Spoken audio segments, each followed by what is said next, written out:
There are moments in human history so dark, so soaked in contradiction, that they don't just haunt us, they define us. These paradoxes aren't locked in the past. They breathe in our systems, echo in our stories, and whisper in the silence we pretend not to hear. Tonight we're not escaping them. We're walking straight into them. What happens when empathy becomes a weapon? Imagine a leader standing before a crowd, his voice trembling with moral urgency. He speaks of innocent lives, children behind barricades, villages caught in crossfire, women violated in silence. He describes horror not as a call to peace, but as a mandate for violence, and the people cheer, not because they want war, but because they've been convinced it is the only form of compassion left. This is the paradox of compassion weaponized, when care is used to conquer and concern becomes a pretext for brutality. Throughout history, the worst atrocities have often been committed not by the heartless, but by those who claim to act out of care. Crusades waged for the souls of the lost. Colonies established to civilize the native. Wars launched not for dominance, but to save others from their own leaders, their own culture, even their own beliefs. It starts with a single shift. Suffering becomes not something to understand, but something to avenge. Suddenly, empathy isn't about listening, it's about acting. And in that action, something subtle yet horrifying occurs. The line between savior and aggressor blurs. Take the example of the Vietnam War. Officially framed as a way to protect South Vietnam from communism, the narrative painted the US as the benevolent protector. Yet, what followed was napalm, massacres like My Lai, and villages reduced to scorched earth. The justification, compassion, the desire to liberate, or consider the Rwandan genocide. The international community largely remained passive, and when they did speak, it was often in the language of delicate balance, of careful diplomacy. Why? Because to intervene might spark more violence, might disturb the fragile order. Inaction, too, wore the mask of compassion. And isn't that the most chilling part, that both action and inaction can be draped in empathy, depending on who's telling the story? But here's where the paradox deepens. Human beings are neurologically wired for empathy, especially toward faces that look like ours, voices that speak like ours, cultures that mirror ours. So when we see suffering in our own image, we act, and when we don't, the pain becomes abstract, distant, statistics on a screen. Suddenly, compassion isn't universal, it's tribal. This tribal compassion leads to moral hierarchies. Our children deserve peace, theirs must suffer for it. Our dead are martyrs, theirs are unfortunate collateral. With this logic, entire populations are bombed for the sake of protecting a few. Regimes are toppled in the name of human rights, only to leave chaos behind. But we still sleep at night, because we weren't cruel, we were compassionate. This paradox doesn't just live in policy rooms and war cabinets. It lives inside you. Have you ever watched a story on the news and felt moved by a tragedy, only because it looked familiar?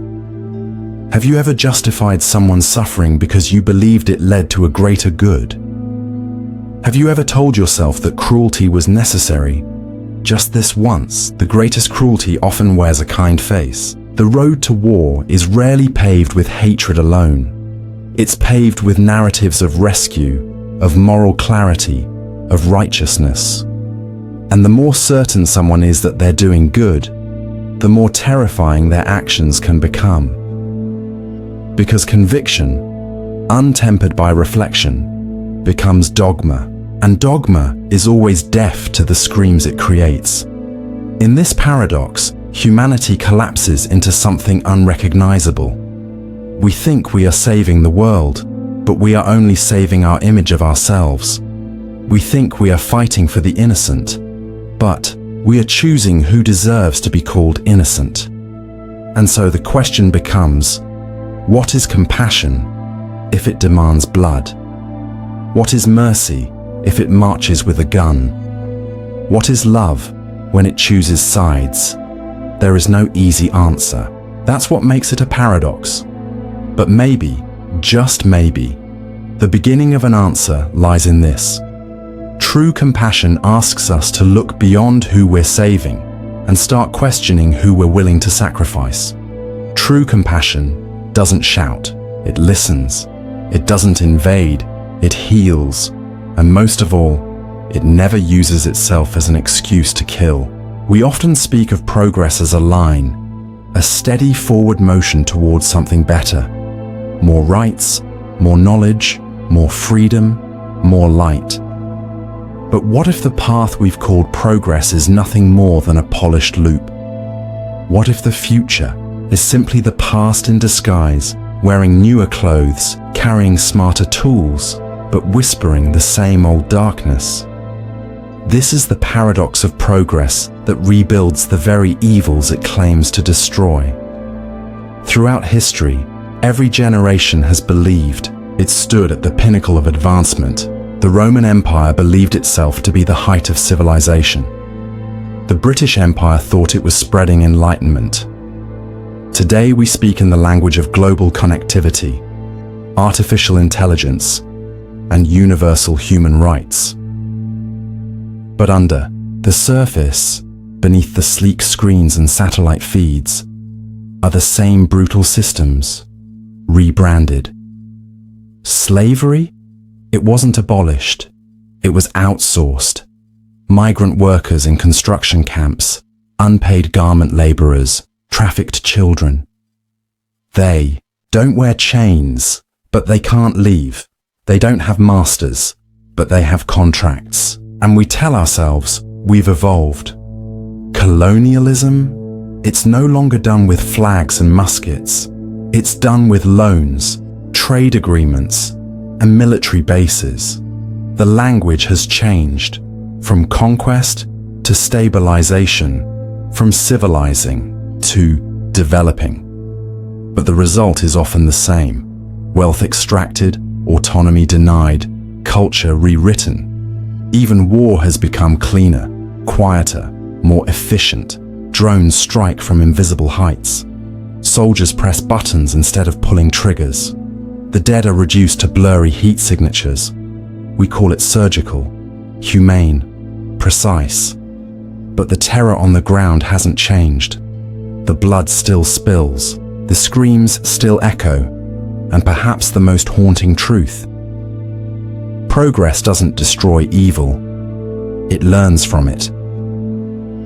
The surveillance techniques once used by dictators are now embedded in your phone.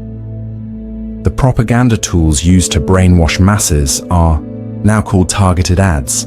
The mind control once feared in dystopias is now voluntary, gamified, addictive. We scroll through our own sedation. The same mechanisms of control, fear, division, distraction, still thrive.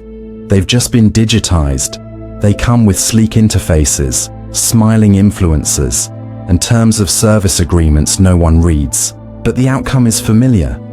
Obedience, numbness, and the slow erosion of agency.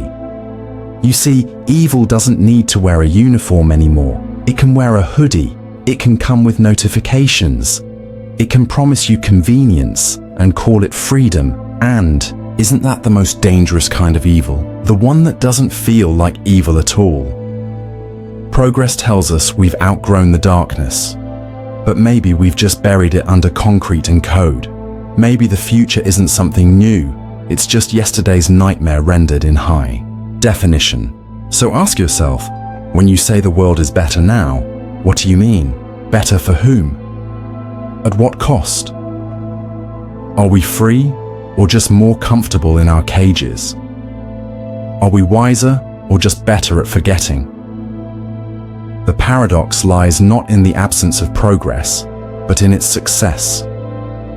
In its ability to convince us that new means good, that efficient means moral, that civilized means just. But when you look closely, when you peel back the shimmering surface, you may see ruins beneath it, familiar ruins, and they're not ancient, they're still warm. We celebrate civilization as the triumph of order over chaos, a story of cities rising from the dirt, of law replacing blood feud, of humans taming their instincts in the name of peace. But what if that story is a lie we tell ourselves? What if civilization was never the opposite of savagery, but its most efficient disguise? This is the paradox of a civilization that feeds on the very brutality it claims to have conquered. Look closely at any ancient empire: Egypt, Rome, the Mongols, the Aztecs. Their greatness was built on the backs of the conquered, the enslaved, the erased. Marble temples were raised with whipped hands, roads were paved with bones, artifacts of beauty sat beside tools of torture. Yet we call them advanced, and it didn't stop there. Modern civilization still draws from that same. Well, the Enlightenment gave us philosophy, science, and political theory, but also racial classification, phrenology, and systems of control that justified imperialism. The Industrial Revolution raised millions out of poverty, but first it buried them in coal dust, broken bodies, and child labor. We called it progress. The deeper truth is this: every leap forward seems to demand something to trample beneath it. Even our institutions, governments, religions, economies, are polished versions of ancient hierarchies. We believe civilization evolved to end violence, but often it just monopolized it. The state takes the power to kill and calls it justice.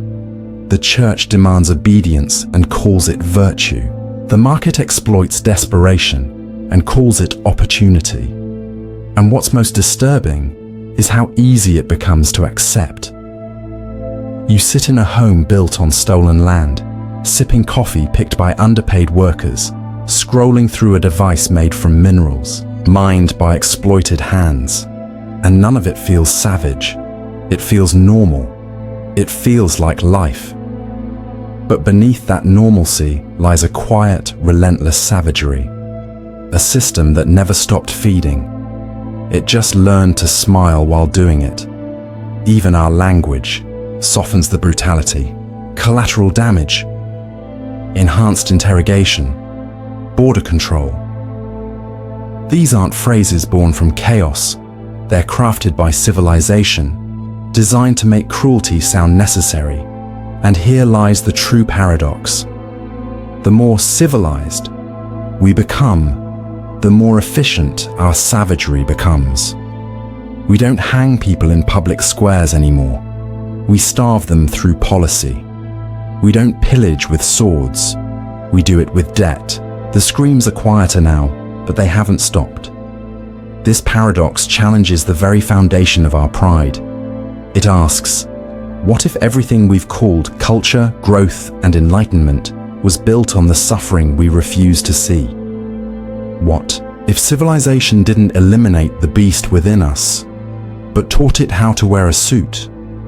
And perhaps worst of all, what if you benefit from it? What if we all do? Every time we look away, every time we excuse injustice for comfort, every time we choose silence over disruption, we feed the very machine that lets civilization thrive on savagery. To be civilized, then, is not to be free from violence. It's to be insulated from it, to live above it while others are crushed below.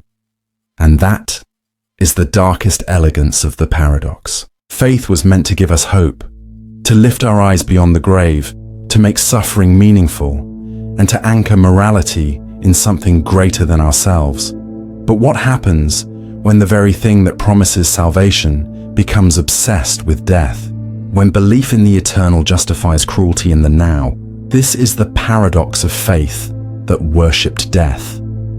Across history, Some of the most horrifying acts were carried out not by those who rejected religion, but by those who clung to it with trembling devotion, crusaders who slaughtered in the name of Christ, inquisitors who burned bodies to save souls, martyrs who chose pain not to escape death, but to invite it. And this didn't just happen in one culture or one century. Aztec priests carved beating hearts from chests to nourish their gods. Hindu rituals once demanded self-immolation. Entire civilizations constructed their pyramids and ziggurats on the backs of human sacrifice, and it was all done with reverence. The unsettling truth is that many forms of faith haven't merely coexisted with death, they've sanctified it, wrapped it in ritual, painted it on cathedral ceilings, chanted it into the heavens. But why? Because death is power, and faith, at its darkest, seeks control over minds, over bodies, over eternity.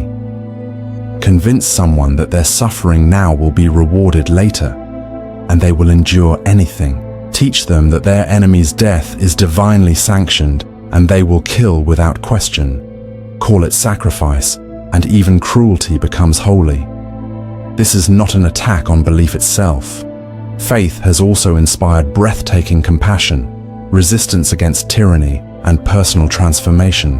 But the paradox remains. When faith becomes fixated on what happens after we die, it can lose its care for how we live.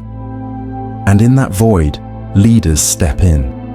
They wear robes, wield scripture like a blade, and decide who is pure, who is sinful, who must repent, and who must perish. Their God speaks only through them. Their rituals demand obedience. Their holiness smells faintly of fear. Even today, the death cults persist, not in temples or altars, but in ideologies that celebrate martyrdom, glorify suffering, and preach that true virtue is found only in sacrifice. Bombers who believe their death is divine, children taught that heaven awaits if they bleed for it, politicians who invoke God's will while sending others to die in wars, and the faithful, so desperate for certainty, follow. This paradox isn't ancient, it's now. It lives in quiet churches where guilt is weaponized, in radical movements where pain is proof of piety, in prayers that beg for apocalypse because the world has grown too dark to bear. And here's the hardest part. Even in yourself, this death worship can flicker. Every time you punish yourself to feel clean, every time you endure suffering thinking you somehow deserve it, every time you look at another's pain and think, maybe it's part of God's plan, that seed is there. The paradox is breathing. Faith, at its purest, should cherish life, should heal, uplift, forgive.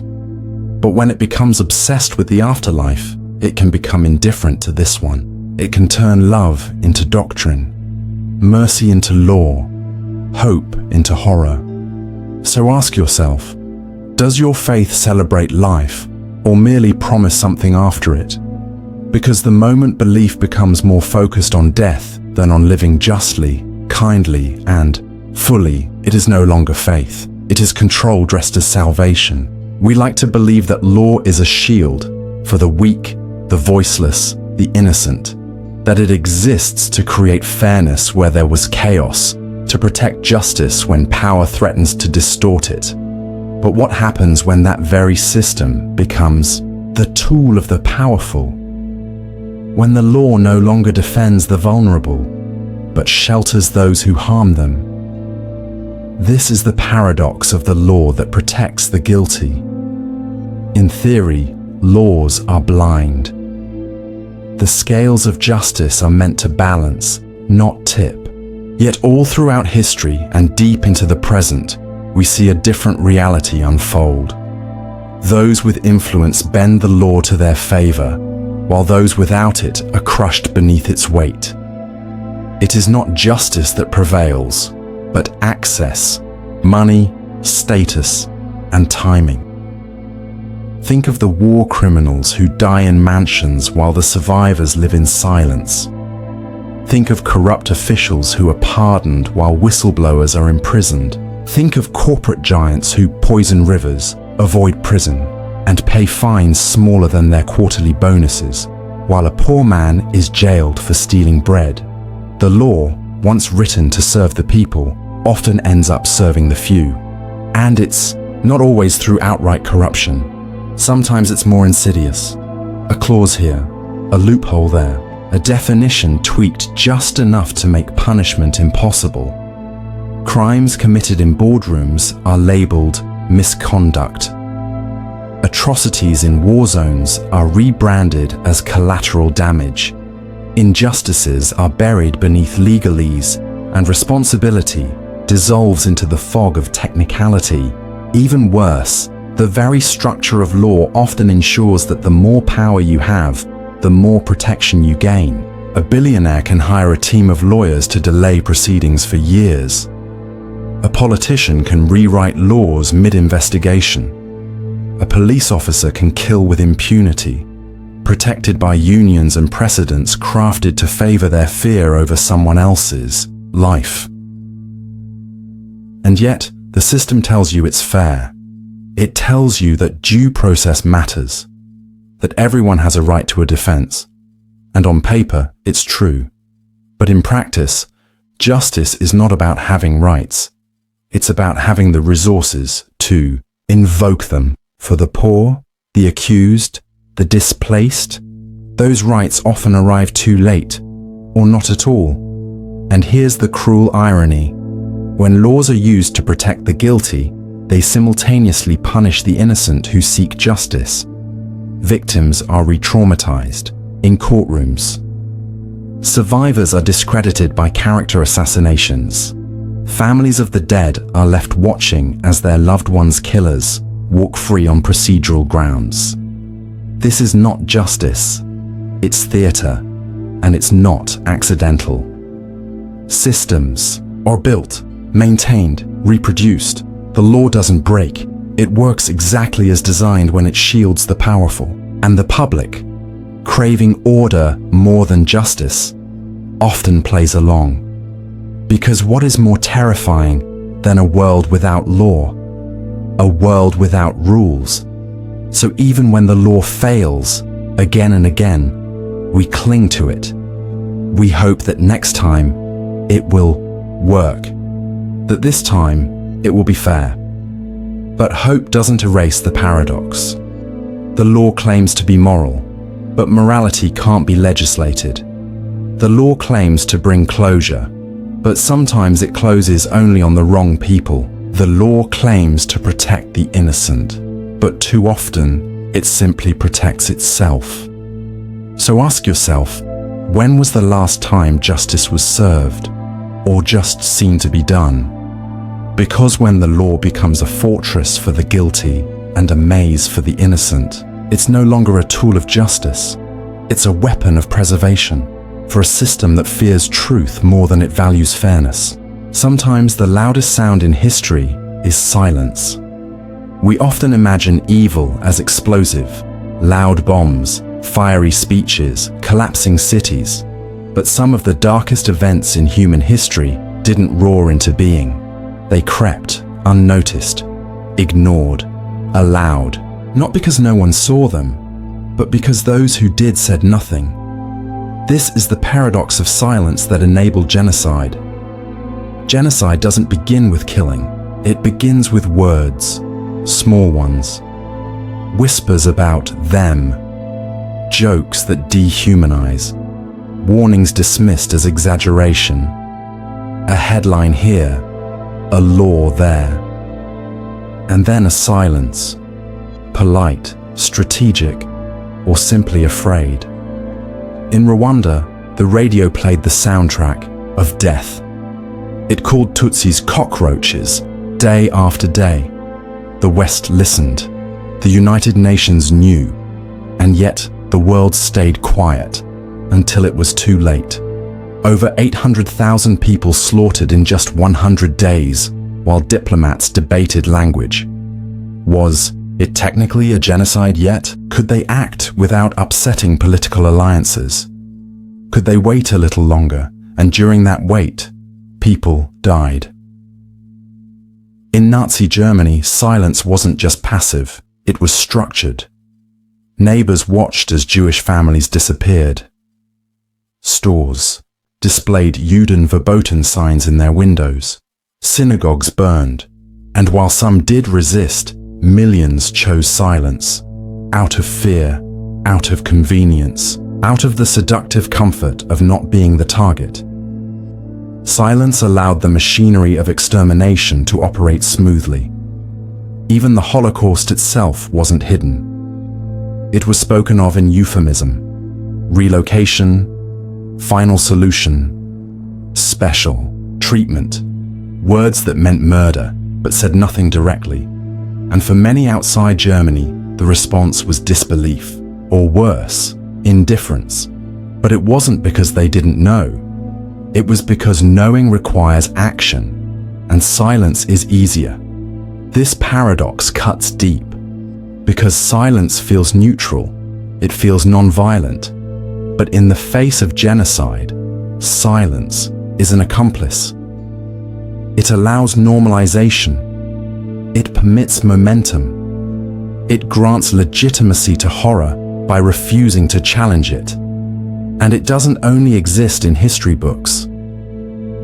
Right now, there are re-education camps, ethnic cleansings, persecuted minorities fleeing for their lives. And still, the silence lingers, cloaked in bureaucracy, justified by diplomacy, brushed off with, "It's complicated."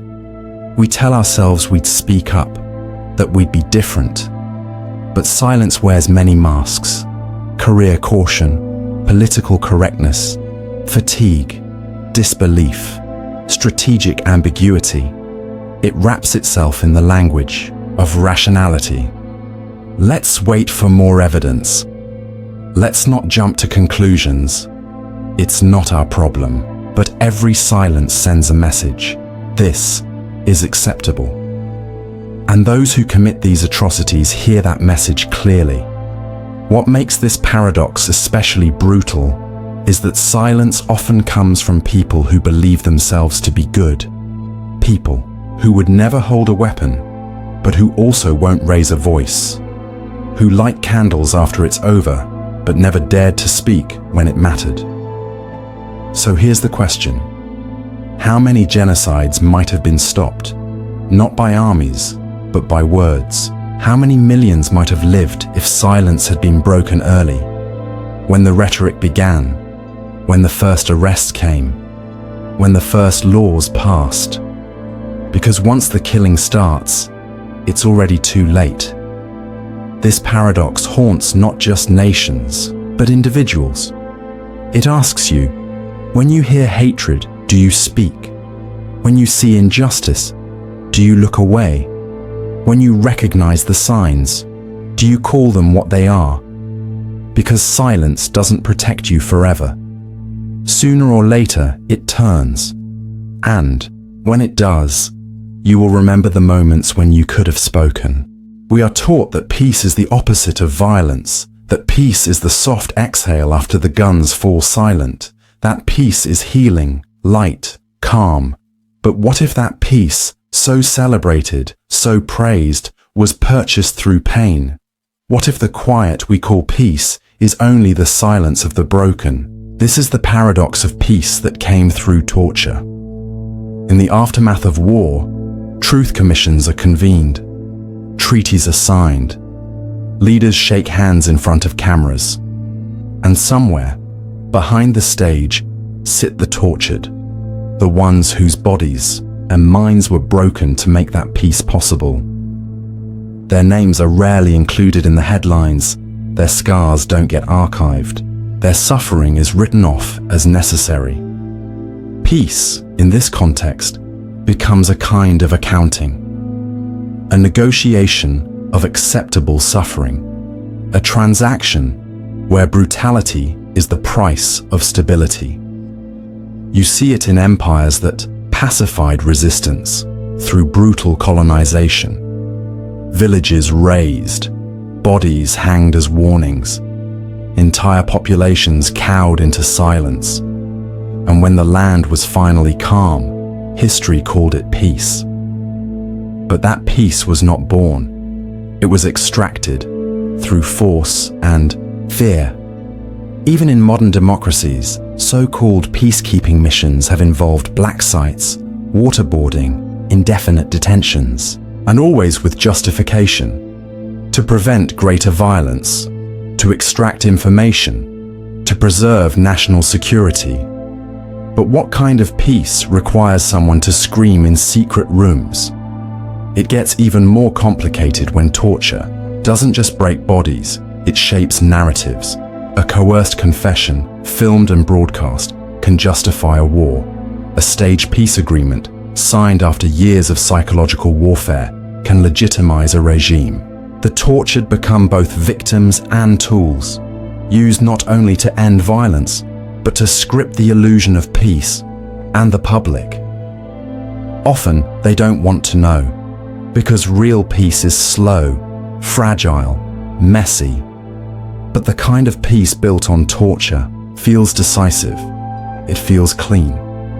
It gives us villains and heroes, beginnings and endings. It gives us closure. But it is a lie, because the tortured do not forget. Their pain does not dissolve with treaties. Their trauma seeps into generations. Children raised by survivors inherit silence, nightmares, unspoken rage. Peace on paper does not mean peace in the blood. And sometimes, those who inflict the torture come home as heroes, decorated, celebrated, shielded by the idea that their brutality bought our peace, that they suffered too, for our sake. But the paradox cannot be escaped, because peace built on suffering is not peace. It's pressure. It's a ticking clock. It's a wound stitched shut too quickly, festering beneath the surface, and eventually it reopens. History shows us this again and again. Countries that ignored their torture chambers eventually face uprisings. Families that buried their pain erupt in quiet collapses. Societies that silence the tortured find their peace shattered by the ghosts they refuse to acknowledge. So ask yourself, when a nation celebrates peace, whose screams were silenced to make it possible? Because peace is not the absence of noise, it is the presence of justice. And when justice is missing, peace is only a pause between horrors. The real test of a civilization is not whether it can enforce quiet, but whether it can build peace without breaking the human spirit. Until then, the tortured remain the foundation no one wants to see, and the peace above them is never as stable as it seems. We imagine leaders as fearless, steady voices in crisis, figures who rise above the panic, offering vision where others see only threat. But what if history's most influential leaders, those who shaped empires, declared wars and redrew borders, were not guided by courage, but by fear? This is the paradox of leaders who followed fear. Fear is supposed to be a survival instinct, something primal, buried deep in the mind, used to detect danger and protect the tribe. But when fear enters the halls of power, it doesn't just defend, it dominates. It whispers in polished offices and behind closed doors. And when it guides the hand of those in charge, the consequences ripple through millions of lives. Some of the most catastrophic decisions in human history began not with ambition, but with dread. Fear of losing control, fear of the outsider, fear of appearing weak, fear that the people will rise, fear that history will forget them. Hitler's fear of racial pollution led to a campaign of extermination. Stalin's fear of betrayal triggered purges so vast that even loyal followers vanished overnight.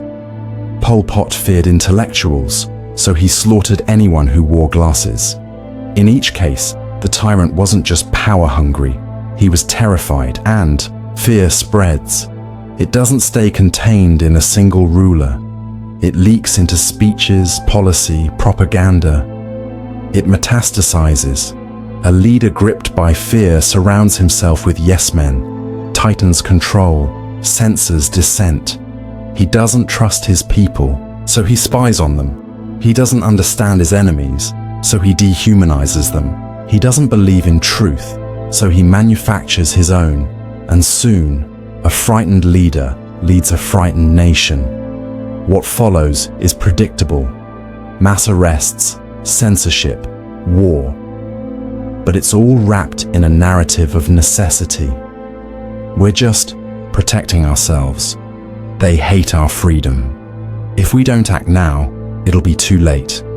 The language of fear is persuasive because it's familiar. It speaks to something ancient in all of us. But here lies the paradox. Fear makes leaders reactive, not visionary, defensive, not wise. It may win a war, but it cannot build a future.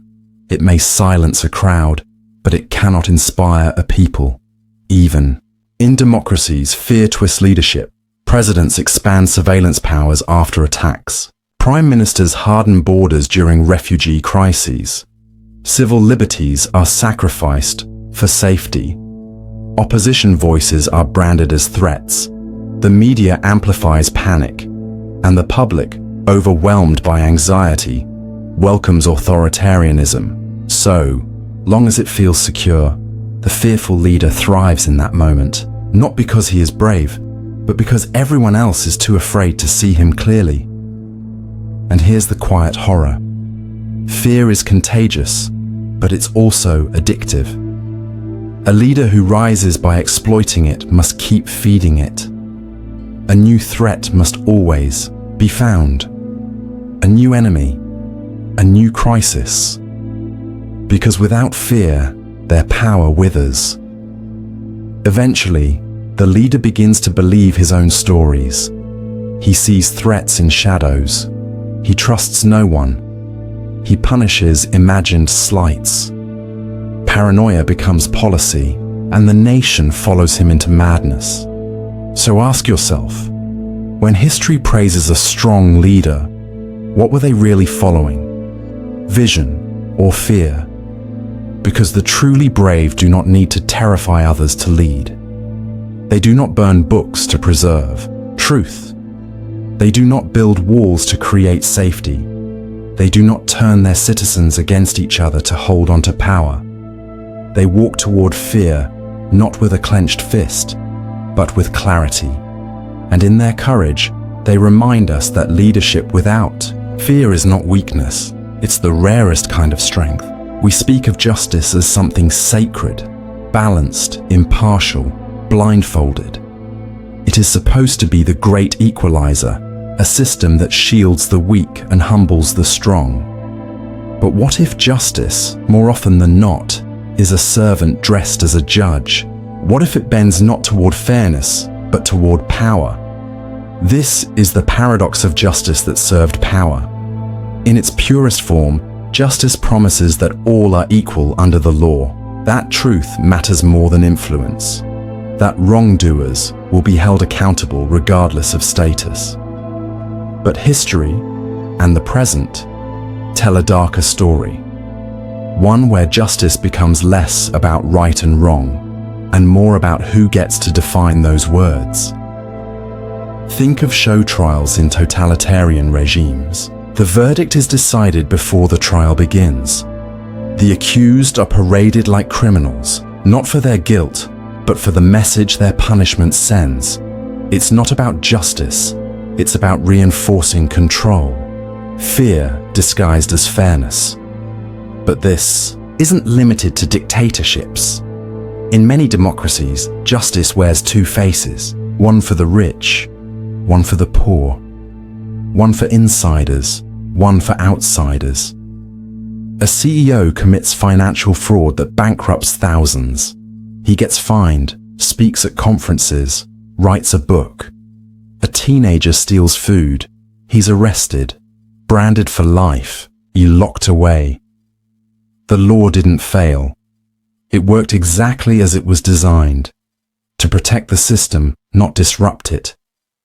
This is how power uses justice, not by breaking it, but by shaping it. By funding campaigns that influence who becomes a judge, by drafting laws that punish protest but not profit, by flooding courtrooms with endless litigation that only the wealthy can afford. It's not brute force.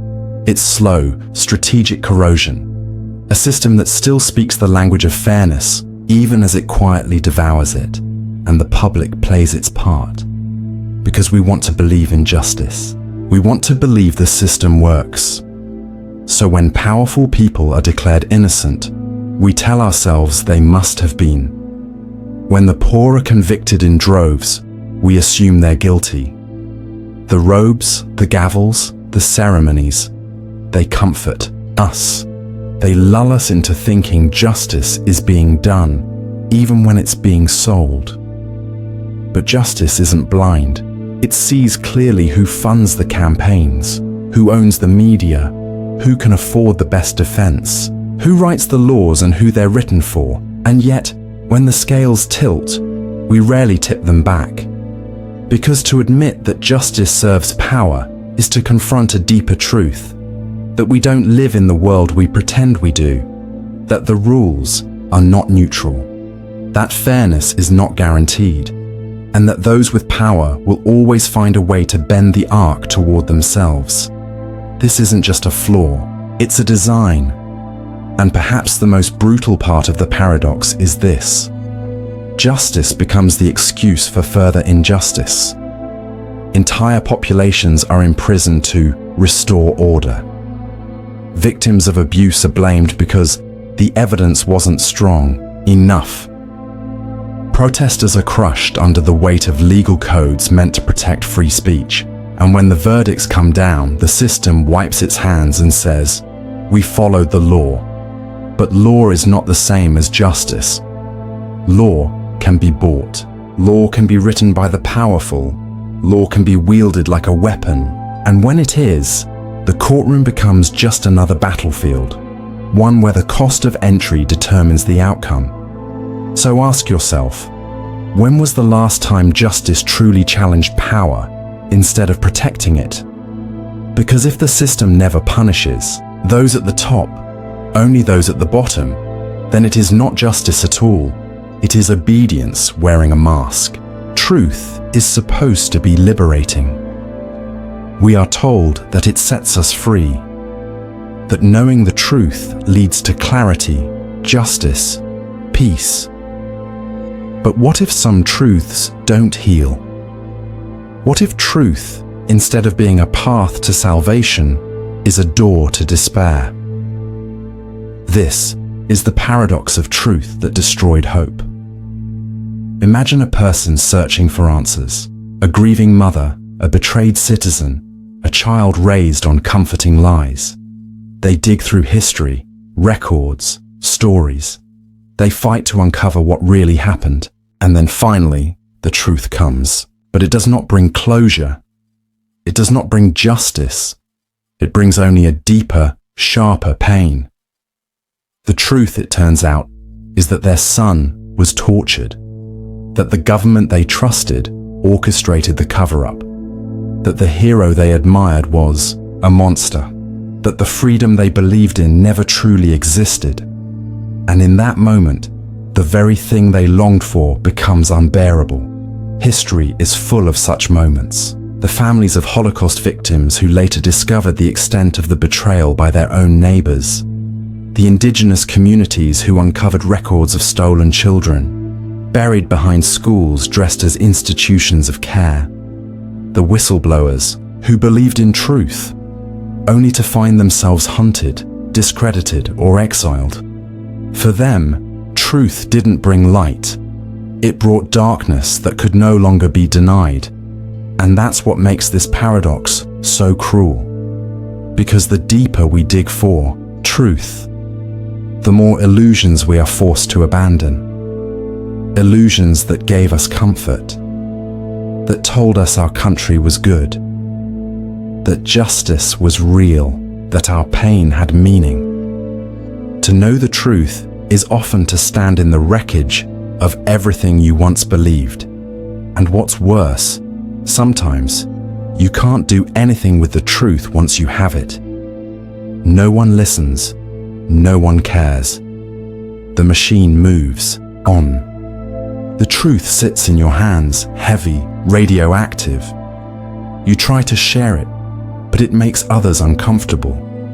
They turn away. They tell you to let it go. They accuse you of being bitter, of clinging to the past, of making it worse. So you sit with it, and it begins to hollow you out. Because hope, real, enduring hope, is built not just on facts, but on faith.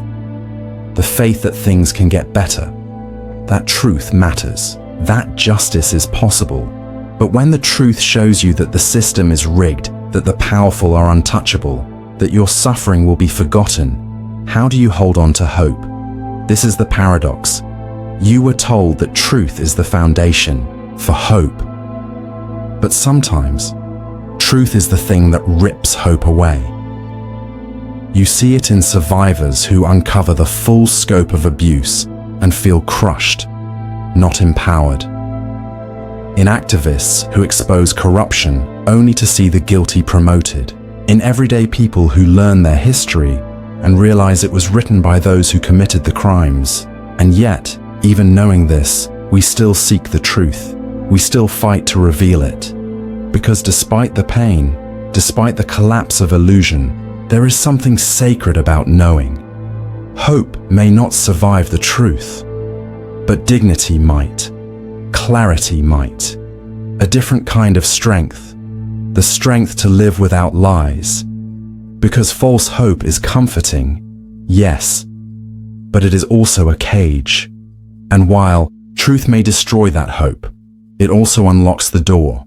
What you do after that is up to you. We're taught to cherish freedom as if it's the highest moral good, the noblest pursuit. Nations are founded on it. Wars are fought for it. Constitutions are written to protect it. But what if freedom, in its pursuit, creates new chains? What if the liberty of some is built upon the suffering of others? This is the paradox of freedom that enslaved others. It begins with a myth. The idea that freedom is universal, that everyone can possess it equally. But history tells another story, one where liberty is not shared but hoarded, protected by fences, guarded by guns, paid for in blood. Not just from those who seek it, but from those sacrificed for others to enjoy it. Take the United States, a nation that declared all men are created equal while enslaving millions. The founding fathers spoke passionately of freedom while owning human beings. They fought for independence from a crown across the ocean, even as they crushed the bodies of enslaved Africans beneath their boots. Their freedom was real, but it was not for everyone. It came at a cost they were willing to ignore, and this pattern didn't stop in the 18th century. It merely evolved. Colonial powers claimed to spread civilization and liberty to the world. But behind that language were shackles, economic exploitation, cultural erasure, mass death.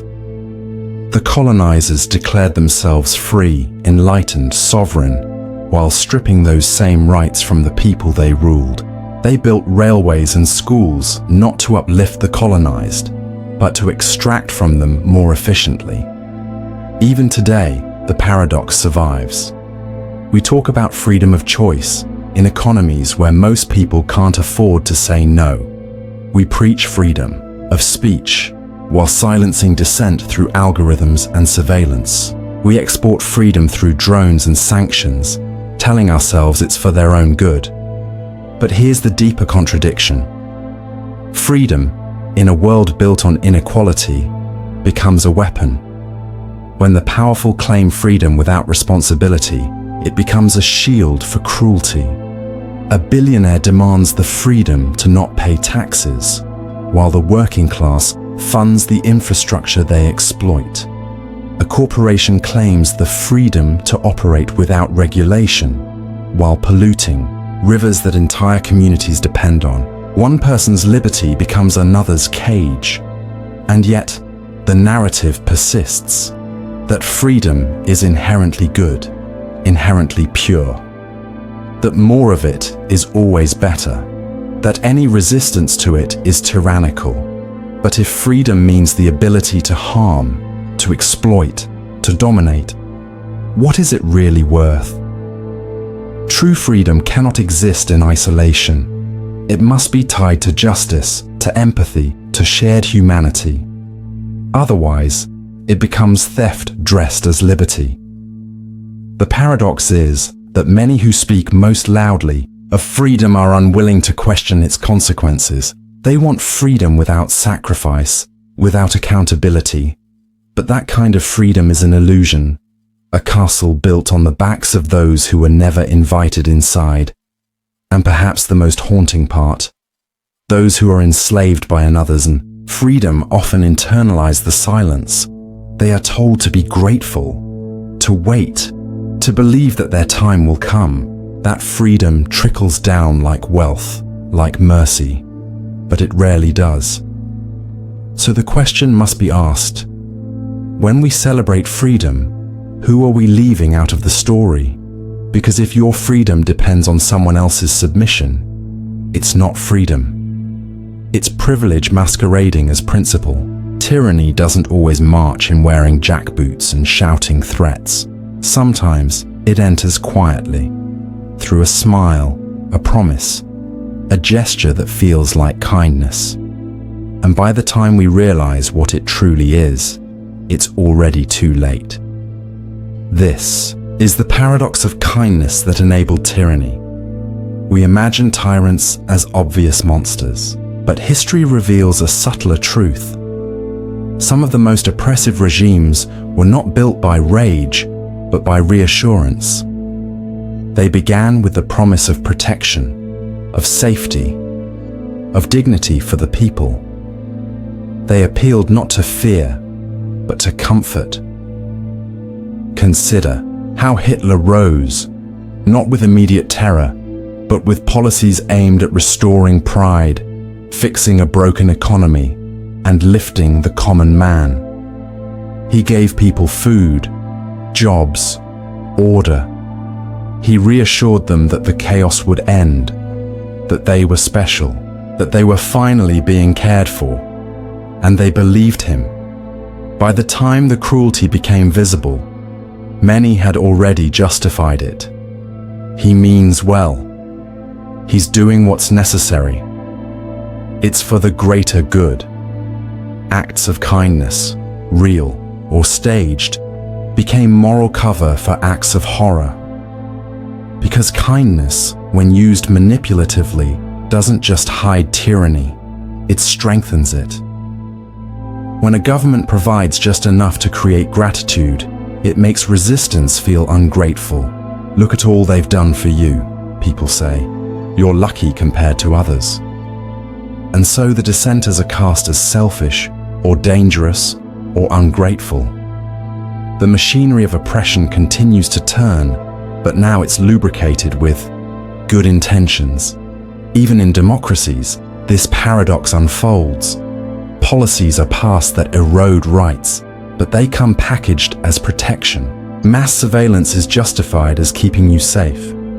Harsh immigration policies are framed as helping citizens. Free speech is restricted in the name of preventing harm. It feels like care, but it's control. And once the line is crossed, the public doesn't resist, because they remember the kindness. They cling to the image of the leader who cried with them after the disaster, who held their hand at the funeral, who spoke of unity while tightening the grip. Kindness becomes a trap. It builds loyalty. It softens criticism. It creates the illusion that the tyrant has a heart. And in doing so, it disarms the people who might otherwise resist. Even on a smaller scale, this paradox is personal. In abusive relationships, kindness often comes in waves. strategically delivered after pain. The abuser apologizes. They buy gifts. They say the right words. And for a moment, it feels safe. That brief return to kindness can be more dangerous than the violence itself, because it binds the victim with hope. It makes them stay. The same psychology applies to nations. When a tyrant offers crumbs of compassion, people cling to it like a lifeline. They excuse the growing brutality because of the earlier warmth. They forget the disappearances because they remember the speeches. They deny the fear because they once felt seen. But kindness that protects power is not kindness at all. It is manipulation wearing perfume. True kindness liberates. It empowers. It speaks truth, even when it's hard. But the kindness that enables tyranny asks nothing. It demands silence. It rewards obedience.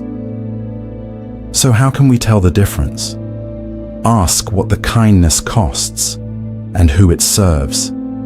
If it asks you to look away from injustice, if it buys your silence instead of earning your trust, if it comforts you while harming others, then it is not kindness. It is the sugar that coats the poison. And once swallowed, it spreads quickly until the tyrant is no longer feared, but loved. Empathy is often celebrated as the cornerstone of morality, the ability to feel what others feel, to carry someone else's pain, to connect deeply across the chasm of separation. But what happens when that connection becomes too strong? When the boundary between self and other dissolves so completely that your own identity begins to fracture? This is the paradox of empathy that broke the self. To be human is to feel with others. It is what allows us to comfort, to care, to act. But empathy isn't always clean or controlled. It isn't always noble. Sometimes it becomes overwhelming, especially in a world filled with relentless suffering. Think of the nurse who cannot sleep after her shift because the screams of patients echo in her mind. The humanitarian worker who breaks down after witnessing one atrocity too many. The child who absorbs a parent's pain so deeply that they lose track of their own emotions. These are not rare cases. These are the hidden wounds of those who feel too much. Empathy in its excess becomes a kind of quiet violence and inward collapse, because to feel another's pain is to open a door inside yourself. But what if that door never closes? What if the flood rushes in every day, every hour, until your sense of self is drowned? This is more than compassion fatigue. It's an erosion of identity. People who experience extreme empathy often find themselves paralyzed, unable to act, not because they don't care, but because they care too much. They see every side. They understand every perspective. Every decision becomes a moral compromise. Every word feels like a betrayal to someone, and so they retreat. Empathy becomes a prison, not a bridge. In authoritarian regimes, this paradox is weaponized. Propaganda doesn't just silence empathy, it manipulates it. Victims are painted as threats. Empathy is redirected toward the dominant group. Citizens are made to feel deeply, but only for those deemed worthy, and those who resist this programming, who insist on feeling for the enemy, for the outcast, for the forgotten, they suffer. Their empathy isolates them. They become outlaws of the emotional order. But even in peaceful societies, this paradox thrives. Social media bombards us with tragedy, injustice, death. One scroll delivers a starving child, a mass shooting, a refugee crisis. Our minds weren't built for this flood. We feel helpless, hollow. We begin to dissociate, not because we don't care, but because we can't hold it all. The heart, like any muscle, has limits, and when stretched too far, too often, it tears. And here lies the cruel irony. Those who are most empathetic, most attuned to the suffering of others, are often the ones who suffer quietly, invisibly. Because society praises empathy, but it rarely protects those who practice it. We reward toughness. We celebrate detachment. We call numbness professionalism, but we ignore the cost. The paradox deepens when the empathetic start to lose themselves entirely. Their feelings are no longer their own. Their thoughts, their identity, their desires, blurred by the needs and emotions of others, they become chameleons, mirrors, empty vessels for someone else's pain. And in trying to save others, they forget how to save themselves.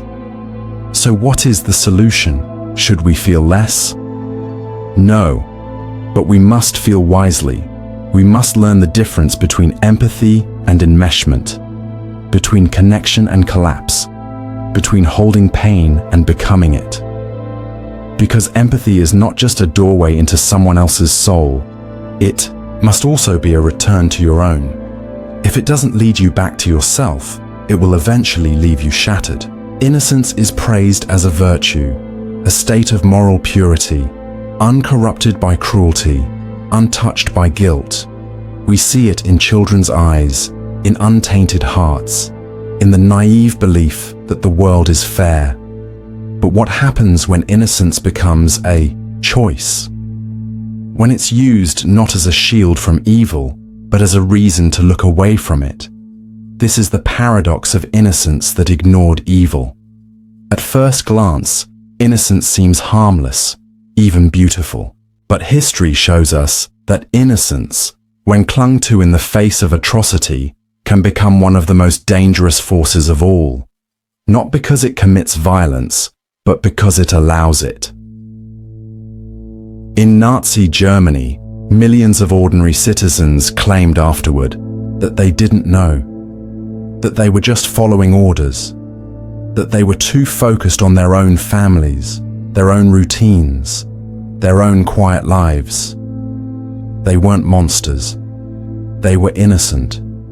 And yet, those trains still ran. The smoke still rose. Their innocence did not stop evil. It helped sustain it. In the Jim Crow South, countless white Americans went about their lives while their black neighbors were terrorized, lynched, imprisoned for nothing. Church bells rang. Weddings were held, songs were sung, and through it all, so many claimed, "I never saw anything like that." Not because it wasn't there, but because their innocence was more comfortable than the truth. This kind of innocence is not passive, it's performative. It says, if I don't see it, it isn't real. If I don't understand it, I'm not responsible for it. If I feel shocked, it must not have been happening all along. And in this way, innocence becomes a tool of denial, a moral escape hatch. It allows good people to sleep at night, while evil walks freely. Even today, this paradox persists.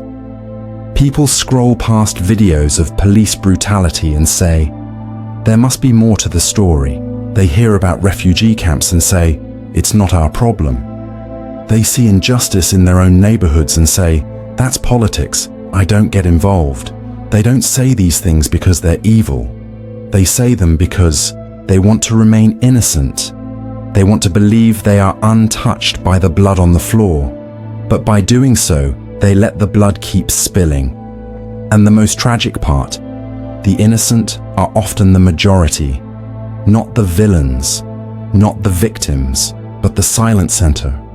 The crowd that keeps their heads down, that never raises a voice, that never asks questions. And that silence, the soft, collective hum of innocence, drowns out the screams. Because to acknowledge evil is to be disturbed, to be implicated, to be changed. And change is hard. Guilt is heavy. So instead, we tell ourselves we didn't know. But deep down, we often do. We feel it in the pit of our stomach when something isn't right. We hear it in the trembling voice that says, "This isn't normal." But we bury it. We pretend, because pretending costs less than confronting. But the cost doesn't disappear. It simply shifts to the vulnerable, to the voiceless, to those crushed under the weight of a society that values peace over justice, politeness over truth, innocence over responsibility. This is the paradox, that the desire to be good can lead to allowing the worst. So what do? We must learn to see innocence not as an end, but as a beginning, a place to grow from, not to protect, but to challenge, not to preserve, but to question. Because when we shield ourselves from evil in the name of staying pure, we do not protect the world, we abandon it. Real goodness does not hide from evil. It confronts it. It risks its innocence to do what is right, and only then can it truly be called good. Memory is supposed to be our safeguard, our way of learning, of honoring truth, of never repeating past mistakes. But memory is not neutral. It is curated, retold, edited over time until it no longer resembles what truly happened. And in that, rewriting something sinister can emerge. Monsters turned into martyrs, tyrants into heroes, atrocities into legends. This is the paradox of memory that glorified monsters. Every nation, every culture, every people tells stories about itself. We call them history, but often they are myths wearing the skin of fact. And in these myths, the ones who conquered, killed, and colonized are remembered not as butchers, but as visionaries, saviors, founding fathers. Consider how colonial empires are still romanticized. Statues stand tall of men who enslaved, pillaged, and dehumanized entire populations. Streets bear their names. Textbooks speak of discovery instead of invasion, of civilizing instead of erasure. The blood is paved over with pride. In the United States, Confederate generals who fought to preserve slavery have been honored for generations as defenders of heritage. Their statues guarded town squares, their names engraved in schools, their legacy sanitized for children who never learned what those men actually fought for. In Europe, figures who orchestrated brutal crusades or massacres are depicted in paintings, their armor shining, their eyes noble. Museums display the spoils of empires with little mention of whose hands they were taken from. And the people? They grow up believing in these legends, believing their nation was always on the side of light, that the violence was unfortunate but necessary, that the victims were obstacles to progress. This isn't just selective memory, it's glorified amnesia, and it doesn't only apply to distant history. Dictators are often mourned by their followers, even after decades of oppression. When a tyrant dies, people gather to say, "He was strong, he kept the country safe, at least there was order." Memory cleans the blood from their hands because the truth is too ugly to live with. But here's the danger. When we glorify monsters, we don't just rewrite the past, we reshape the future, because memory builds identity, and identity drives action. A society that worships its oppressors will raise children who admire strength over empathy, domination over justice.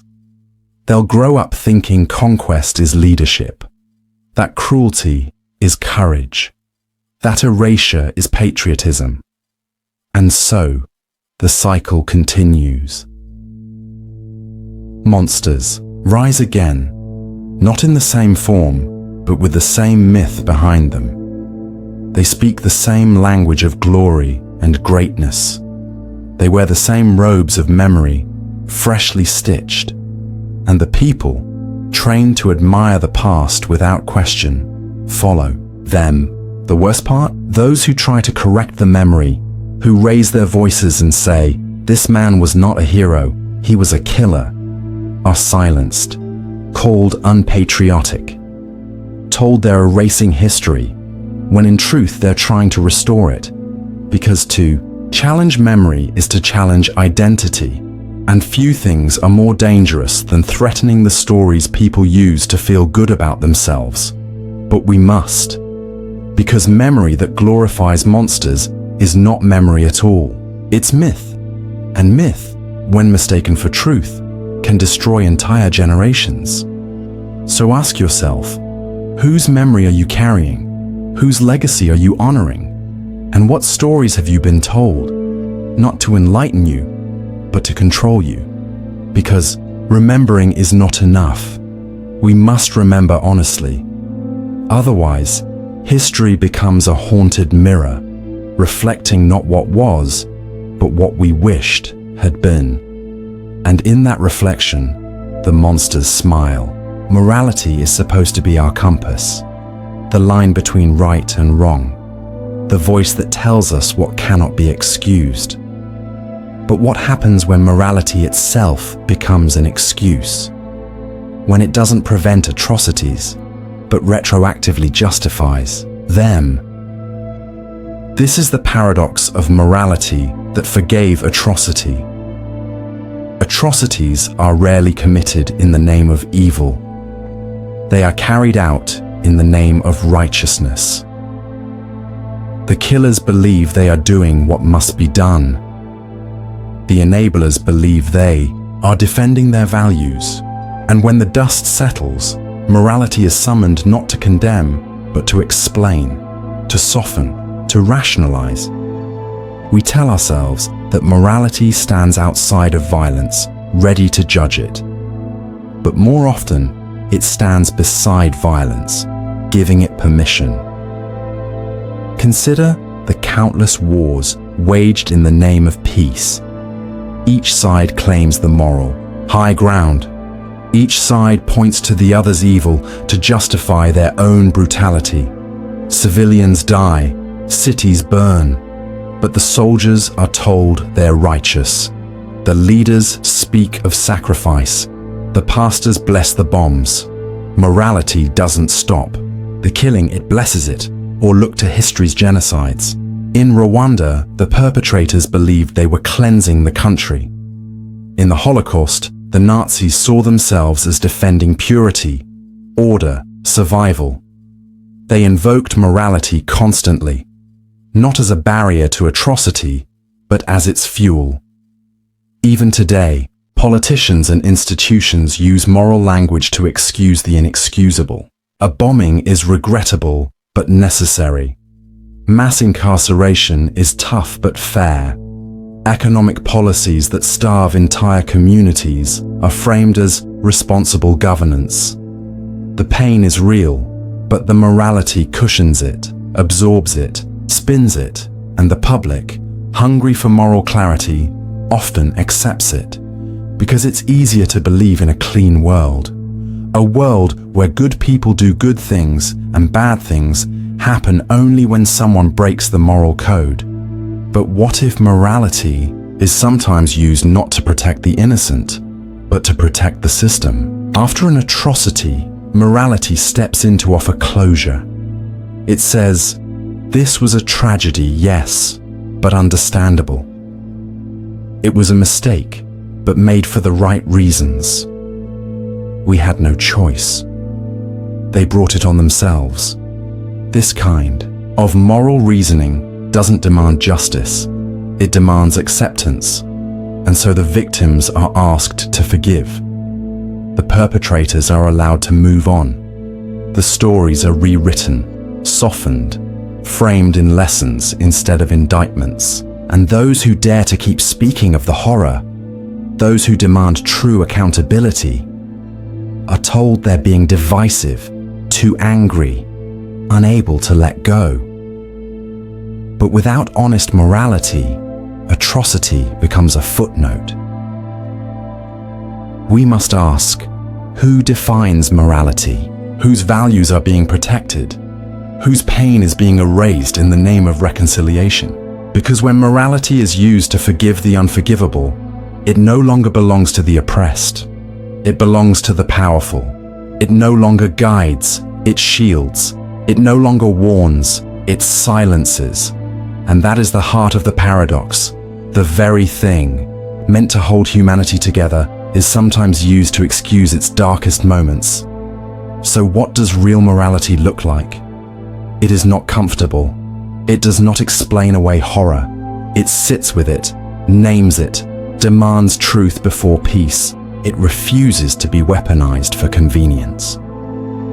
Real morality doesn't forgive until the atrocity is fully seen, fully owned, fully answered. Anything less is not morality. It is amnesia with a halo. We instinctively revere survival. To endure against the odds is seen as a triumph, a testimony to the human spirit. But what if survival doesn't always come with pride? What if staying alive demands that you break something sacred within yourself? This is the paradox of survival that required betrayal. In stories, survival is framed as heroic. The last soldier, the lone refugee, the escapee from the fire. We cheer for them. We imagine that we too would fight to live. But we rarely ask, what did they have to sacrifice to make it? What choices did they face when the world offered no good answers? In every war, there are those who survive by turning in neighbors. Families who offer names to stay off execution lists. Children who lie under pressure and watch their honesty disappear. Entire communities forced to collaborate with oppressors to feed their own. This isn't cowardice, it's the crushing logic of desperation. During the Holocaust, some Jewish prisoners were assigned to work as capos, overseers within concentration camps, forced to help manage fellow inmates. They were hated by some, pitied by others. But above all, they were trapped. Given a terrible bargain, assist the oppressors and survive a little longer, or resist and die immediately, what would you choose? The truth is, survival often requires choosing yourself over someone else. And that choice, though understandable, leaves a mark that no passage of time can erase. In totalitarian regimes, survival meant joining the party, spying on friends, parroting lies in public and sobbing in private. People betrayed ideals they once held dear, not because they believed the propaganda, but because they feared for their children, their homes, their lives. This kind of betrayal is not loud. It doesn't come with flags or slogans. It happens in whispers, in silent signatures, in lowered eyes. It's the choice to not speak out, to not intervene, to not risk everything. And afterward, when the tyranny falls, when the truth comes out, those who survived are often judged. People ask, why didn't you resist? Why didn't you fight back? But those questions ignore the real conditions, the starvation, the torture, the daily negotiations between hope and horror. Sometimes survival itself is the resistance. Sometimes staying alive is all a person could manage. But even when it's justified, betrayal haunts. The survivor remembers the moment they didn't speak up, the face of the friend they didn't save, the words they said to avoid punishment. And that guilt is heavy, not because they were wrong, but because they were human. This paradox doesn't belong only to history. It exists today. A refugee who lies about their past to gain asylum. A whistleblower who remains silent to protect their family. An activist who signs a false confession under threat. Survival in all these cases required compromise. Betrayal, not of values, but of the version of themselves they once hoped to be. And yet here lies the contradiction. We need survivors. We need their stories. But their stories are messy, not clean, not noble, not always proud. And we must allow them to be messy, Because to survive at all in an unjust world often means walking through fire, and sometimes carrying someone else's ashes with you. So the question becomes, can we honor survival while also acknowledging the cost? Because survival is not a victory march. It is often a quiet, painful endurance. A life stitched back together with trembling hands, and behind every survivor, there is a choice no one should have to make. We are told that knowledge enlightens, that it pulls humanity out of darkness and into reason, compassion, and truth. But what happens when knowledge is not used to heal, but to harm? When intelligence becomes a weapon? When cruelty is made not in ignorance, but with precision? This is the paradox of knowledge that fueled cruelty. We often imagine evil as blind, barbaric acts committed by the uneducated, the irrational, the primitive. But some of history's most brutal systems were designed by scholars, crafted in laboratories, calculated by economists, justified by philosophers, administered by people in white coats and black robes, people who read, debated, and believed they were doing what was best. During the Holocaust, scientists measured skulls and tracked bloodlines to determine racial purity. Doctors experimented on live patients without anesthesia, claiming it was in the name of discovery. Bureaucrats designed train schedules to optimize the transport of millions to their deaths, on time, efficient, exact. This wasn't savagery, it was methodical. It was intelligent. In apartheid South Africa, psychologists, sociologists, and legal experts developed systems to divide people, not based on ignorance, but data. In the United States, Jim Crow laws were not accidents of culture. They were codified through political science, legal theory, and deliberate policy. Slavery was defended in academic essays. Colonization was framed as a moral duty in university halls. Knowledge did not stop the cruelty. It amplified it. And perhaps even more dangerously, it gave cruelty a language of legitimacy. When violence is justified through charts, formulas, and research, it becomes harder to resist. Because the perpetrators no longer see themselves as brutal. They see themselves as rational, logical, even benevolent. We are solving a problem, they say. We are improving the system. That's the chilling heart of the paradox. When cruelty is carried out by the informed, it doesn't feel like evil. It feels like progress. We see this today in more subtle forms. Tech companies develop algorithms that discriminate without ever mentioning race. Government agencies justify mass surveillance as data protection. AI tools are trained on biased data sets.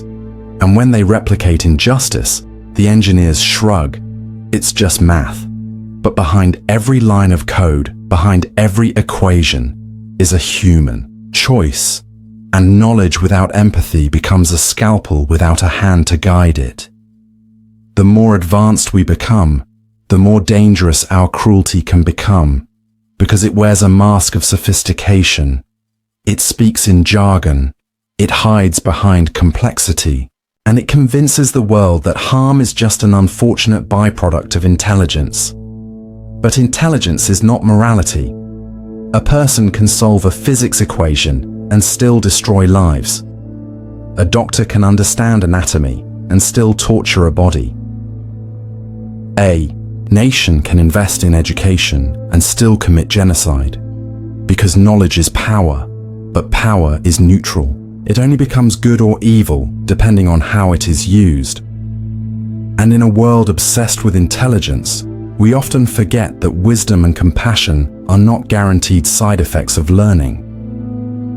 So what do? We must stop treating knowledge as sacred by default. We must ask, who is this information serving? What structures is it upholding? What suffering is it enabling? Because when we worship intelligence without reflection, We give cruelty a sharpened edge and a reason to believe it's doing the right thing. In the end, the most terrifying acts aren't committed by those who don't know better.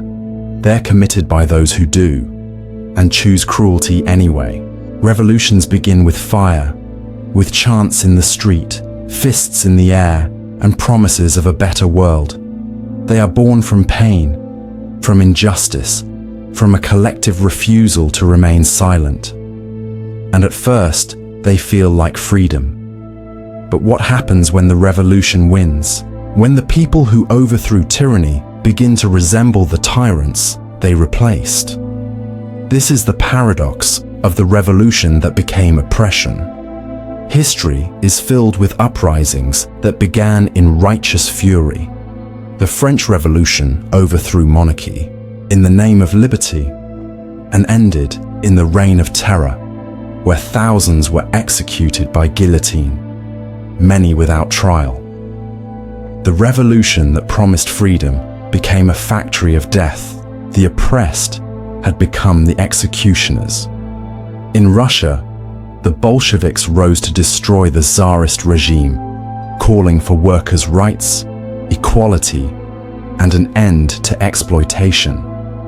But what followed was the rise of Stalin, a ruler whose purges, famines, and labor camps killed millions. The hammer and sickle were supposed to liberate, but became symbols of fear. Even the Iranian Revolution, which ousted a brutal monarchy in 1979, replaced one form of authoritarianism with another. Political dissent was crushed, minorities were silenced, and the same streets that once echoed with cries for freedom became battlegrounds for control. Why does this happen? Because revolution is not just about overthrowing systems. It's about power, and power does not vanish when old rulers fall. It simply changes hands, and those who take it, no matter how noble their intentions, are faced with the same temptations, the same paranoia, the same hunger to preserve control. The revolutionaries once shouted, "Never again," but soon they whisper, "Just this once." We must protect what we've built. We can't afford dissent right now, and slowly, the ideals they bled for begin to bend. Laws are passed to maintain order. Dissent is labeled treason. Surveillance increases. The rhetoric becomes more aggressive. Former allies become threats. And before long, the revolution that was meant to free the people now crushes them under a new flag. And the people, they're left confused, betrayed. The chants they once screamed feel hollow. The posters fade. The heroes disappear into palaces or prisons. And those who dare to ask, "Is this what we fought for?"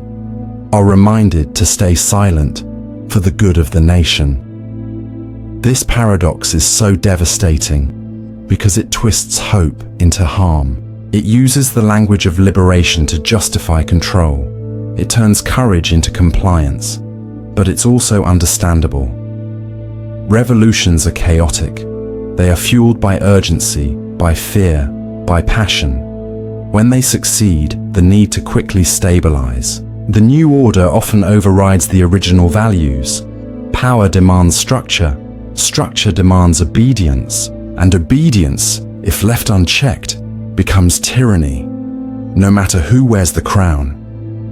Even the idea of the people becomes dangerous, because no group is truly unified. And so, to maintain power, the revolution must define who counts as the people and who doesn't.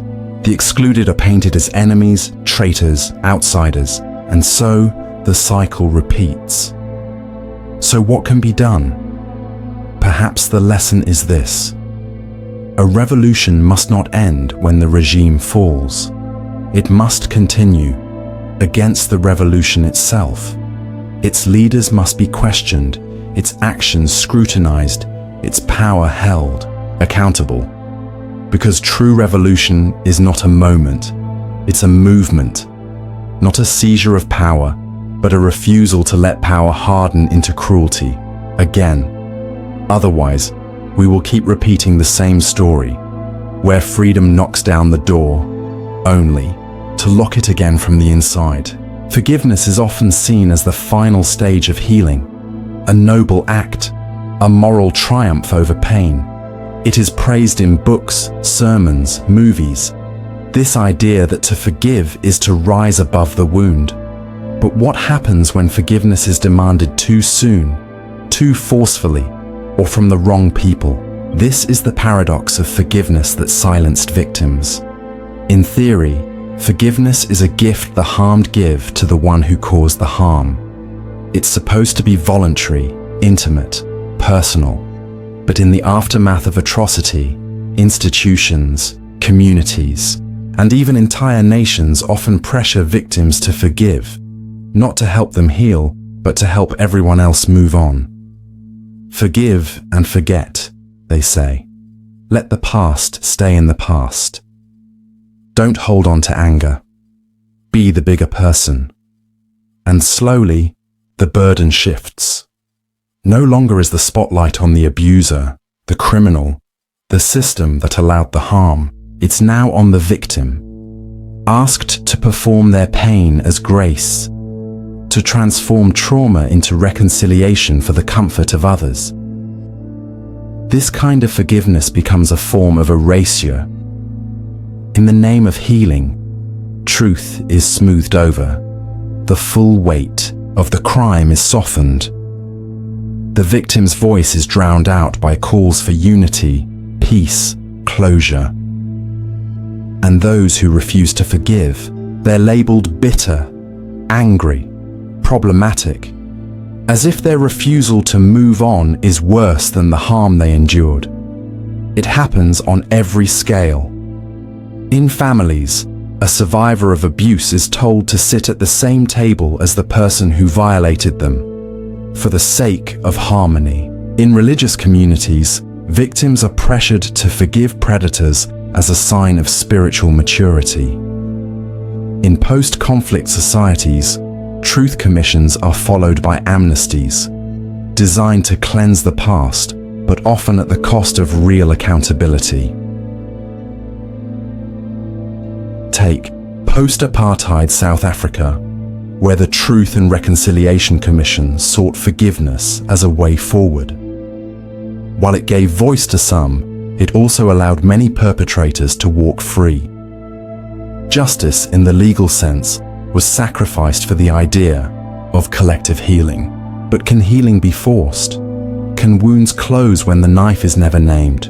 Or look at public apologies issued by institutions, corporations, governments, churches. They say the words, they express regret, and almost immediately the pressure begins. Accept their apology. It's time to forgive. But these statements often lack true repentance. There is no structural change, no real compensation, just words. And behind those words, silence. Silence from the victims, who are now expected to carry everyone's emotional resolution. This paradox reveals an uncomfortable truth. Sometimes, forgiveness is less about compassion and more about control, because forgiveness can be weaponized to protect reputations, to avoid difficult conversations, to sanitize history, and worst of all, to guilt the victim into silence. But real forgiveness is not cheap. It is not demanded. It does not come on a schedule. It does not skip accountability. It does not erase truth. If anything, it requires truth, brutal, unfiltered, and fully seen. Only then can forgiveness even begin to form, and even then, it is not owed. It is not a requirement for healing. Some wounds do not close with forgiveness. Some find peace in survival, in justice, in distance. So we must ask ourselves, when we encourage forgiveness, who benefits? If the victim is silenced, if the perpetrator is protected, if the public is comforted, then perhaps what we're calling forgiveness is something else entirely, something dangerous. Because forgiveness that demands silence is not healing. It is harm, politely disguised. We're told that remembering history is the key to preventing its repetition. Never forget, we say, as we erect memorials, write textbooks, and mark anniversaries. The idea is simple. If we keep the past alive, we won't fall into its traps again. But what if memory itself becomes a loop? What if the very act of remembering is what keeps the trauma breathing? This is the paradox of history that repeats by remembering. At first glance, remembering seems noble, an antidote to ignorance. It teaches us lessons, keeps wounds visible, and honors the dead. But memory is not static. It's retold, framed, repackaged. And the way we remember determines what we relive. Nations remember wars not just to mourn, but to mythologize. Heroes are immortalized. Enemies are simplified. Complexities are stripped away. And slowly, the story becomes less about loss and more about pride. Not a warning, but a rallying cry. This is how memory becomes fuel. A nation remembers a defeat, not with humility, but with bitterness. They teach the next generation not to prevent war, but to finish what was started. They say, "We will rise again. We will reclaim our greatness." Memory becomes identity. Identity becomes grievance. Grievance becomes violence. We've seen it again and again. In the Balkans, generations grew up with stories of ancestral humiliation, fueling cycles of ethnic cleansing. In the Middle East, history is remembered through bloodlines, betrayals, and revenge, ensuring that every new death justifies the next. In post-colonial states, the trauma of occupation becomes a banner, sometimes empowering, sometimes imprisoning. Even within individuals, personal histories can trap us. A child raised on stories of betrayal, injustice, or family shame may carry that burden into adulthood, shaping their relationships through inherited pain. They don't repeat the trauma because they forget. It's because they remember too well, too deeply, without release. The paradox deepens when memory becomes a performance. Political leaders evoke history to justify present-day control. They invoke past atrocities to silence criticism. We suffered, they say, so we cannot be questioned. Victimhood becomes power, and anyone who challenges the narrative is labeled a traitor, or worse, a revisionist. But true remembering is not supposed to be selective. It is supposed to be honest. And that honesty includes confronting uncomfortable truths. That sometimes we were not only victims, but perpetrators. That our ancestors did not just suffer, but caused suffering. That our pain does not make us exempt from accountability. When history is remembered without reflection, it becomes a mirror that only shows one face. And in doing so, it blinds us to the patterns repeating beneath our feet. The irony is tragic. In our desire to never forget, we sometimes bind ourselves to the very cycles we want to escape. The past becomes prophecy. The wounds become banners. The memorials become stages for future wars. So what is the way out? We must remember, but not for vengeance, not for pride. We must remember to understand, to grieve, to prevent. That means teaching history in full color, not black and white. It means honoring victims without sanctifying violence. It means creating space for new stories, not just repeating old ones. Because memory alone does not stop repetition. Consciousness does. Compassion does. Courage does. Otherwise, we risk becoming a world haunted not by forgotten horrors, but by how well we remember them. We tend to believe that suffering makes us more compassionate, that those who've been hurt will be the first to defend the vulnerable. That pain teaches empathy. But what happens when the opposite occurs? When shared suffering doesn't soften hearts, but hardens them? When it becomes the glue that binds oppressors together? This is the paradox of suffering that united the cruel. There is a kind of bond that forms in pain, a dangerous, distorted solidarity. People who feel wounded, humiliated, or forgotten often seek comfort in one another. But if that pain festers, without healing, it doesn't lead to empathy. It leads to vengeance. And that vengeance, when shared, becomes a movement. History shows us again and again that cruelty often emerges not from strength, but from a collective wound. After World War I, Germany was left broken, its economy shattered, its pride crushed, its people humiliated by harsh reparations. That pain became fertile ground, not for unity, not for peace, but for a movement that fed on resentment. The Nazis rose not by ignoring that suffering, but by weaponizing it. They said, "You are not weak. You are not defeated. You were betrayed." And the people listened. They united, not to heal, but to punish. In Rwanda, years of systemic inequality and colonial favoritism built layers of pain between Hutus and Tutsis. That pain simmered until leaders stoked it into rage. Radio stations and government officials didn't just call for violence, they called for revenge. And what followed was one of the most horrifying genocides of the modern era. It wasn't that the people had no pain, it's that their pain was redirected. Even in street gangs, terrorist cells, extremist militias, you find the same paradox. Young men with histories of abandonment, abuse, poverty. They band together, not just for power, but because their suffering makes them feel invisible.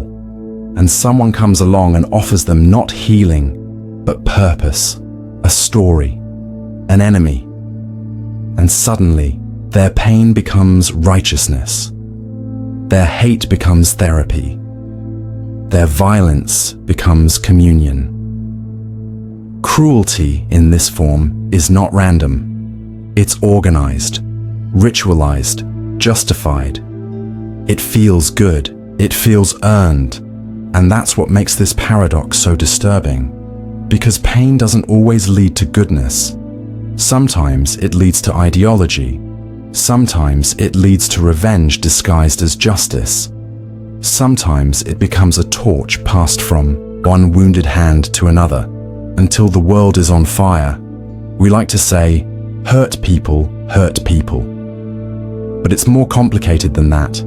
Hurt people can also find one another, build communities, create culture, construct entire belief systems, grounded in shared agony and shared blame. And when that happens, without reflection, without healing, it turns inward, and then outward.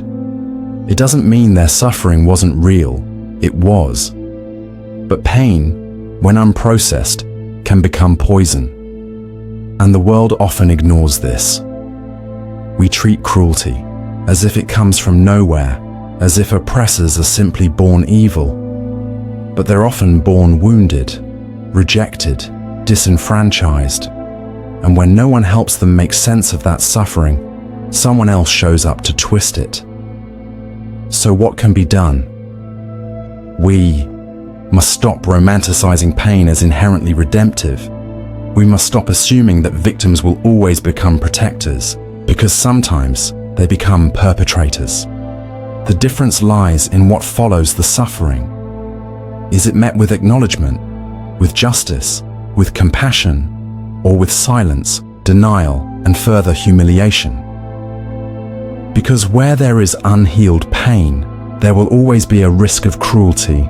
This is not a call to excuse it. It's a call to understand it, to dismantle the cycles before they calcify, to break the chain before suffering becomes a shared sword. We are taught to believe in truth like it's a light, capable of piercing through any darkness, that no matter how long it takes, truth will arrive to set things right. But what if the truth shows up after the doors are already closed? After the damage is already done? This is the paradox of truth that came too late. There's a strange cruelty in delayed revelation. The truth, when it finally emerges, doesn't always heal. Sometimes it haunts, because time is not neutral. Truth, like justice, has an expiration window, not in value, but in impact.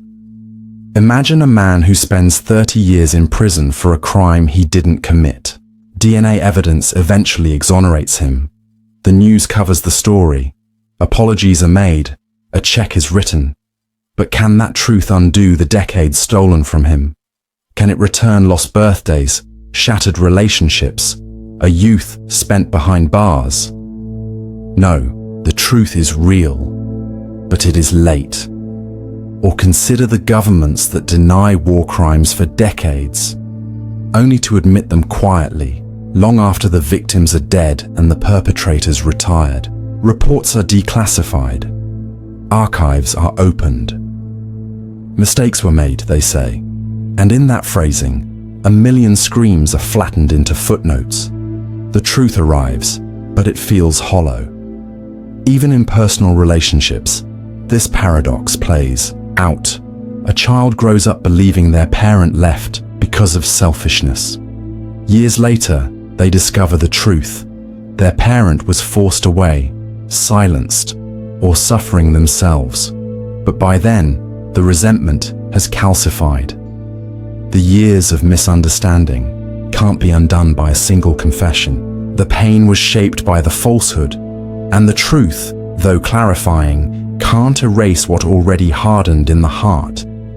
Because truth, to matter, must meet us in the moment when we're still open to it. But when truth is delayed, it often feels like mockery. Survivors who come forward with testimony are told, "Why didn't you say something sooner?"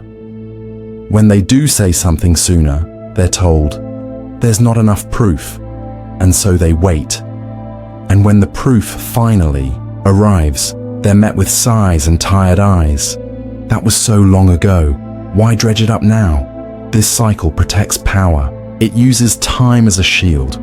The world isn't always hostile to truth, but it is often allergic to its timing. Too early, and it's labeled radical. Too late, and it's dismissed as irrelevant. There's a narrow window when truth is both believed and impactful. Miss it, and the consequences are irreversible. And yet, we cling to the idea that truth is always good, always enough. But truth, by itself, is not justice. It is not redemption. It is not a time machine. Sometimes truth is just the final echo, arriving in a room already empty. So what should we do with this paradox? We must stop measuring truth by its convenience. We must stop demanding perfect timing from the oppressed and perfect memory from the traumatized. We must understand that delay itself is part of the violence, that the withholding of truth can cause as much harm as the lie. And when truth does arrive, late, shaking, breathless, we must still welcome it, even if it hurts, even if it changes everything, even if it can no longer fix what was broken. Because while late truth cannot undo the past, it can still prevent new falsehoods from taking root. It can still stop another silence from growing. In moments of crisis, we look for strength.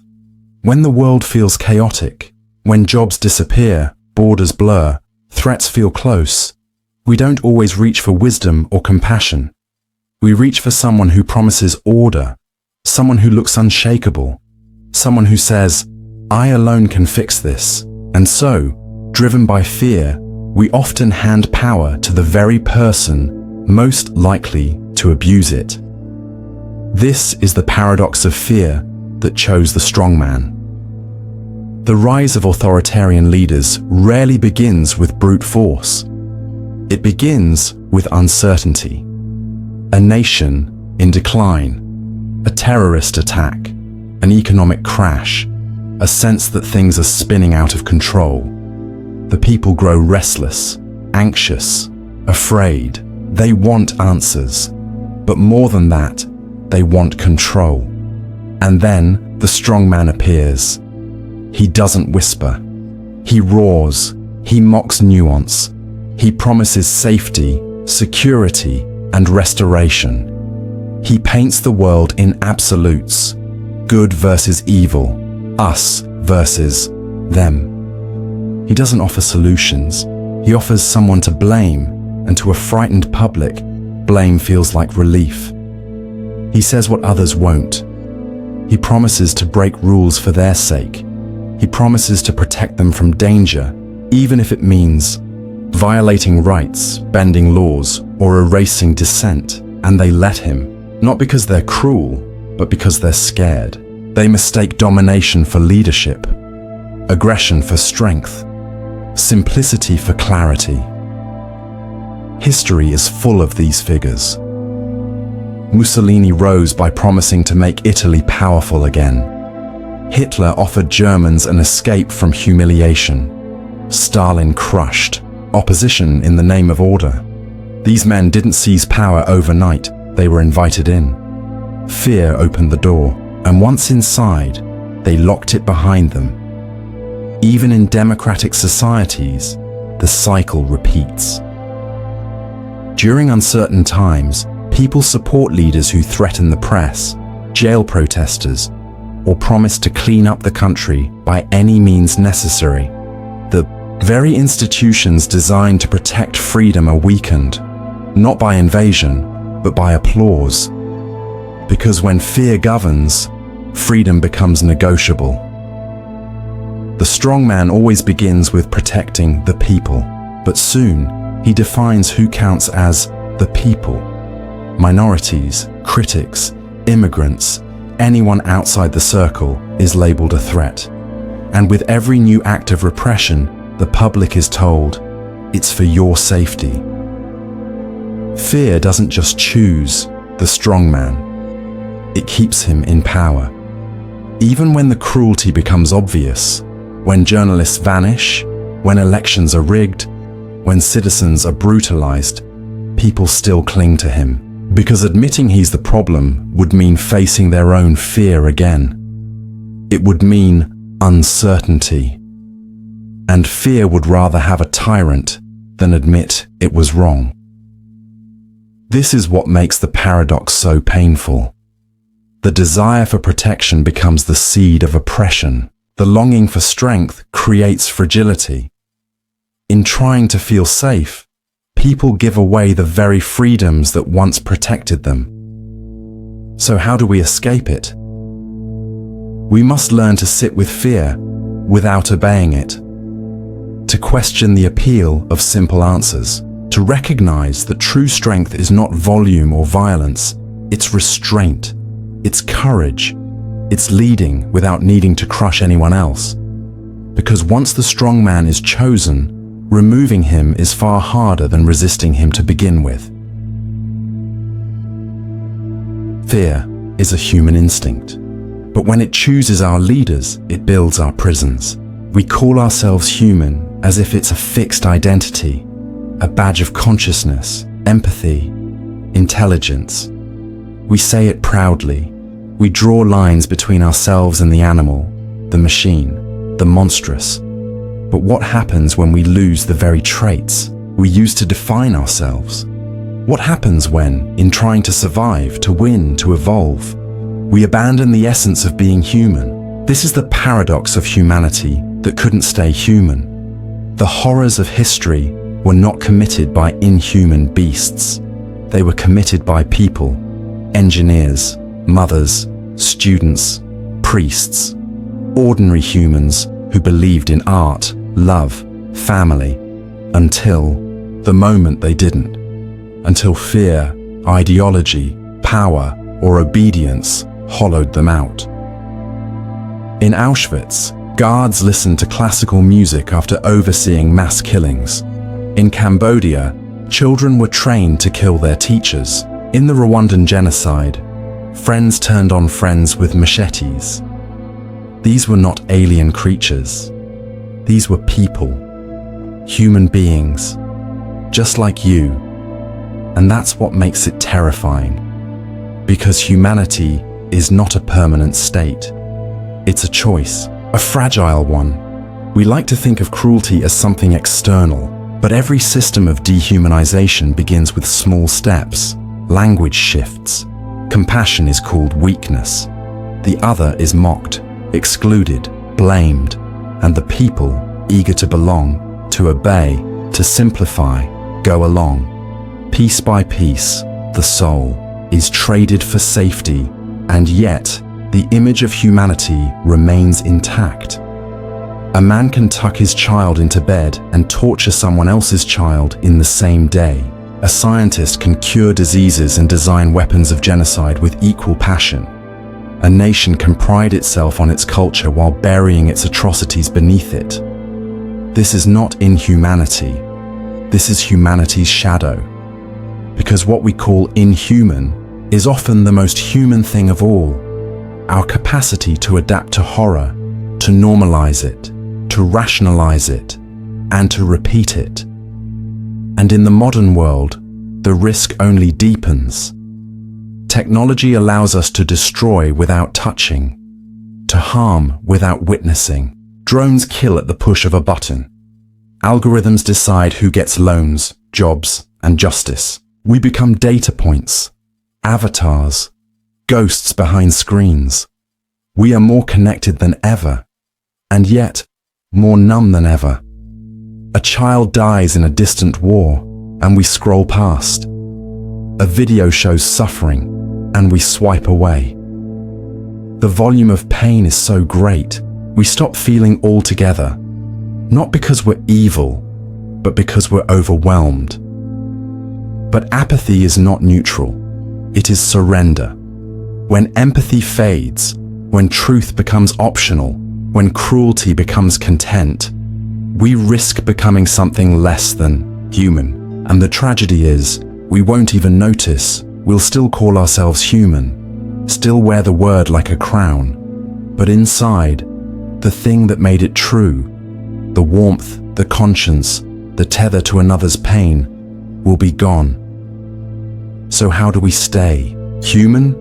Not through pride, not through superiority, but through vigilance, through humility. By remembering that being human is not guaranteed, it must be protected. With every act of kindness that costs us something. With every voice we raise when silence would be safer. With every boundary we draw around what cannot, must not be normalized. Because the danger is not that we will stop calling ourselves human. The danger is that we will keep using the word. Long after we've forgotten what it meant. We began with shadows, 25 paradoxes pulled from the deepest corners of human behavior, stories that don't resolve, contradictions that don't comfort, each one peeling away the surface of what we call civilization, what we call morality, what we call ourselves. And now, as the final silence settles in, we're left with a question. What do we do with all this darkness? It would be easier to look away, to tell ourselves these were other people, in other places, in other times. Monsters and madmen, far removed from the quiet, safe lives we try to live. But if this journey has revealed anything, it's this. The darkness was never out there. It was always waiting inside. Inside fear. Inside pride. Inside love twisted into control. Inside silence passed off as peace. Inside kindness used to hide cruelty.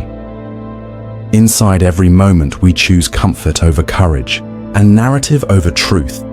We saw how compassion became an excuse for war, how truth, once delayed, only echoed through graves, how revolutions fell in love with the very power they once hated, how memory built monuments over graves still warm, and how even suffering, raw, real, and human, can be forged into a weapon when left unhealed.